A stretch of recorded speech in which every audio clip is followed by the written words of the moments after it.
पंजाबी में कहावत है, सास चंगी होवे या ते दीवार ते टंगी होवे।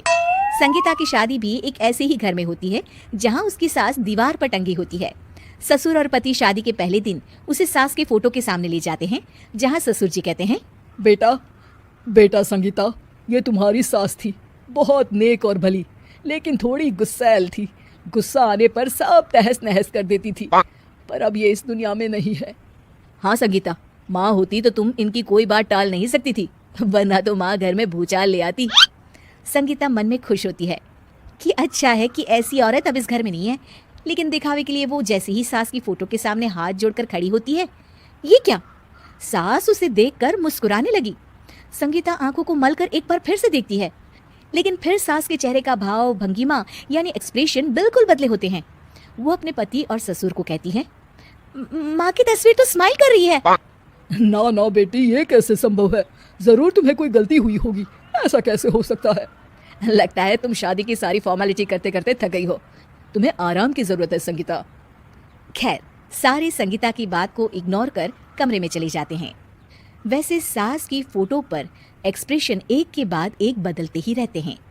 सुबह होती है, पति और ससुर को काम पर भेजकर संगीता कमरे की सफाई करने में लग जाती है कि तभी उसे आवाज आती है, टेबल ठीक से साफ करो। ऐसे भी कोई टेबल साफ करता है? इससे अच्छा तो ये गंदा ही था। किसी औरत की आवाज सुन संगीता दंग रह जाती है और सोचने लगती है कि आवाज कहाँ से आई। आवाज को नजरअंदाज कर वो फिर से अपना काम करना शुरू करती है, लेकिन इस बार तो आवाज बिल्कुल उसके कान के पास से आती है। मेरा घर है ये, जब तक मैं थी चमका कर रखती थी, हर एक चीज शीशे की तरह थी। तुम्हें तो ना सफाई आती है ना कुछ पता है। क्यों तुम्हें मेरे घर की जिम्मेदारी दे दी गई है? पता नहीं तुमने मेरे बेटे को क्या दिखाई दिया। मैं होती तो एक से बढ़कर एक लड़कियों की लाइन लगा देती। अब संगीता को समझने में देर नहीं लगी कि ये आवाज किसी और की नहीं बल्कि उसकी सास की है, जो दीवार पर टंगी है।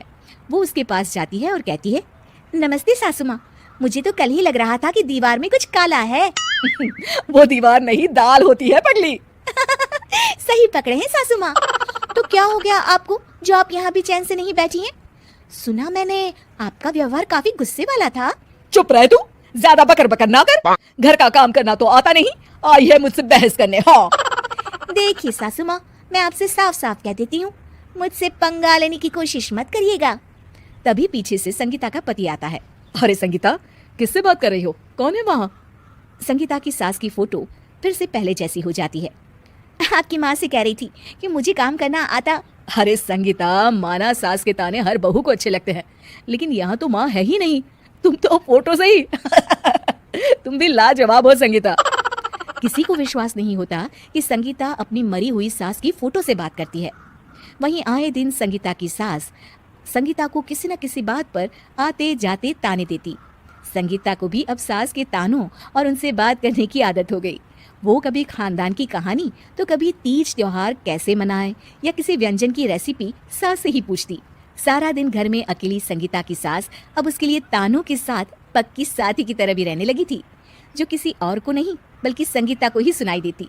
तो देखा आपने, सास बहू का रिश्ता हर रिश्ते से ऊपर होता है, फिर चाहे वो खट्टा हो या मीठा।